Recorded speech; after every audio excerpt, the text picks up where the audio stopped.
Bismillahirrahmanirrahim. Assalamualaikum warahmatullahi wabarakatuh. Apa yang akan terlintas dalam pikiran orang-orang ketika mendengar peristiwa 911? Lalu agama apa yang selalu dikait-kaitkan dengan teroris? Ya, kebanyakan jawabannya adalah agama Islam. Melekatnya isu teroris dengan agama Islam semakin kuat setelah peristiwa 911. Dan anehnya, Osama bin Laden yang notabene intelijen didikan CIA langsung tampil ke hadapan publik dunia bersama dengan sebuah organisasi yang dinamainya Al-Qaeda segera mengklaim kalau dialah yang bertanggung jawab terhadap serangan dan teror mematikan tersebut. Ini sangat aneh ya.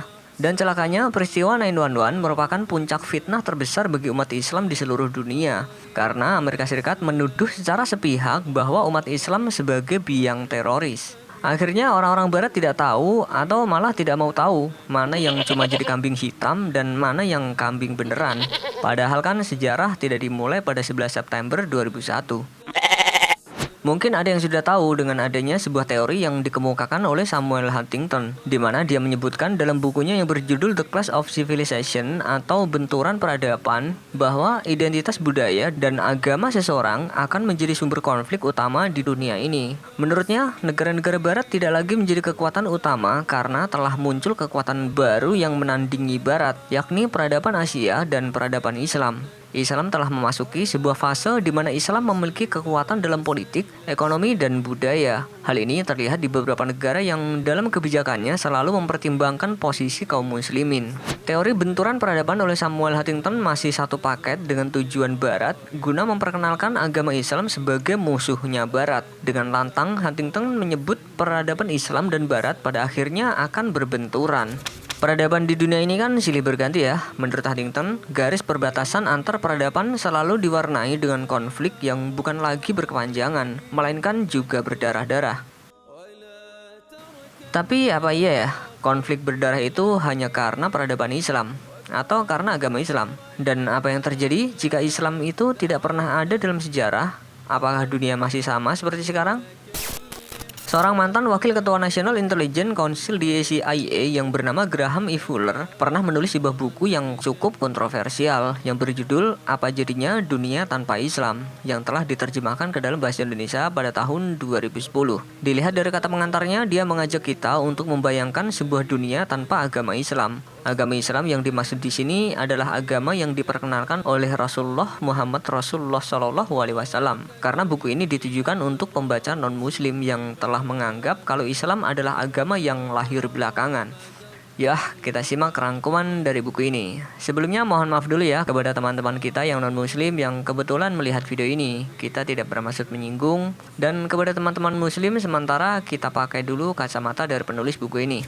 Secara doktrin teologis, Islam tidak berbeda jauh dengan agama sebelumnya, yaitu Yahudi dan Kristen yang menyerukan monoteisme dan hidup menjalani hukum-hukum Tuhan. Kemudian ada Kristen Ortodoks yang lebih mementingkan keimanan Trinitas daripada hukum-hukum ala ajaran Yahudi. Kaum Yahudi ketika itu tidak bisa menerima ajaran Trinitas dalam Kristen. Sementara banyak suku Arab pra-Islam yang lebih tertarik dengan pemahaman ketuhanan monoteisme Yahudi karena lebih simpel dan mudah dipahami. Kemudian Islam pun lahir dengan konsep yang sempurna, yaitu mementingkan hukum-hukum Tuhan serta mementingkan konsep ketuhanan yang tunggal atau monoteisme.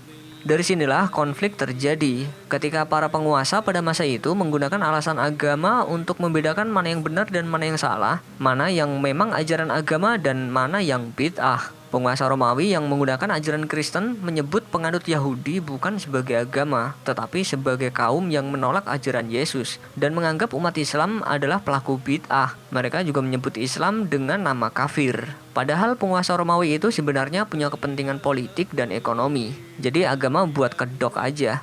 Banyak peperangan besar yang terjadi selalu dikaitkan karena urusan agama, terutama dituduhkan untuk agama Islam. Ya seperti yang kita tahu ya, kalau katanya agama Islam itu disebarkan lewat pedang.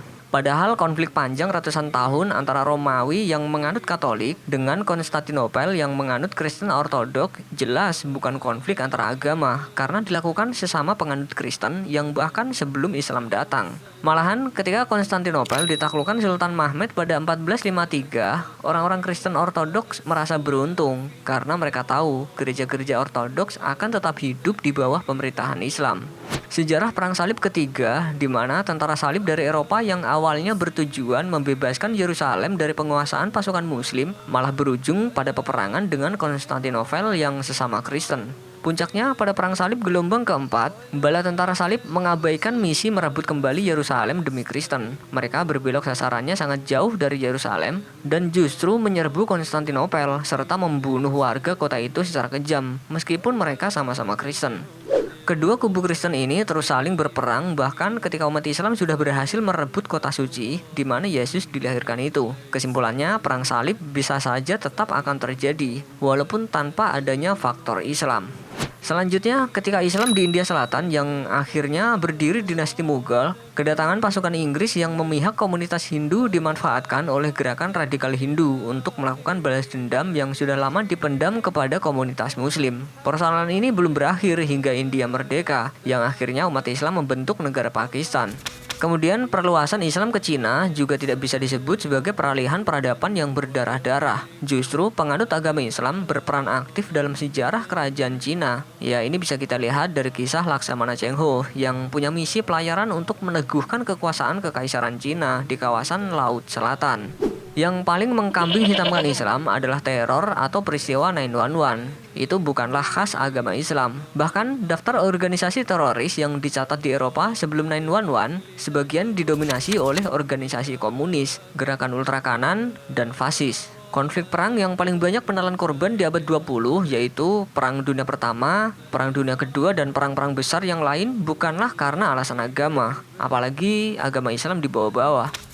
Misalnya seperti diktator Mussolini, perang karena fasis. Adolf Hitler, perang juga karena fasis. Franco, fasis juga. Kemudian Stalin, komunis. Dan Mao Zedong juga komunis. Jadi sebenarnya bukan Islam yang jadi biang kerok atau kambing hitam dari kekacauan dunia ini, tetapi keserakahan manusialah yang menjadi penyebabnya. Tanpa Islam dan bahkan tanpa perang salib sekalipun, Barat tetap akan menyerbu Ortodoks Timur Tengah karena nafsu imperialisnya. Tanpa Islam, gereja Ortodoks akan mendominasi Timur Tengah dan mungkin sampai hari ini tetap berkonflik dengan gereja Roma dan dunia Barat. Tanpa Islam, umat Yahudi akan tetap dipersekusi dimanapun dia berada. Tanpa Islam, semua benua di muka bumi ini akan tetap dikolonialisasi oleh bangsa Barat. Tanpa Islam, masyarakat Asia yang menganut agama Hindu dan Buddha juga akan tetap dijajah oleh mereka. Tanpa Islam, bangsa Afrika yang masih menganut paganisme akan tetap menjadi budak bangsa Eropa. Tanpa Islam, aksi bom bunuh diri akan tetap terjadi karena bukan Muslim yang pertama kali melakukannya. Tanpa Islam pun, perang di masa depan juga mungkin akan terjadi, disebabkan karena penemuan teknologi di segala bidang, khususnya di bidang militer. Seperti misalnya yang kita lihat sekarang, konflik Amerika Serikat dengan Korea Utara tidak ada faktor Islam-Islamnya, dan juga bukan perang suci agama. Apakah kalau Korea Utara nembakin rudal ke Amerika, yang jadi kambing hitam itu agama Islam? Lalu apalagi ya yang tetap terjadi dan yang akan terjadi walaupun dunia tanpa Islam?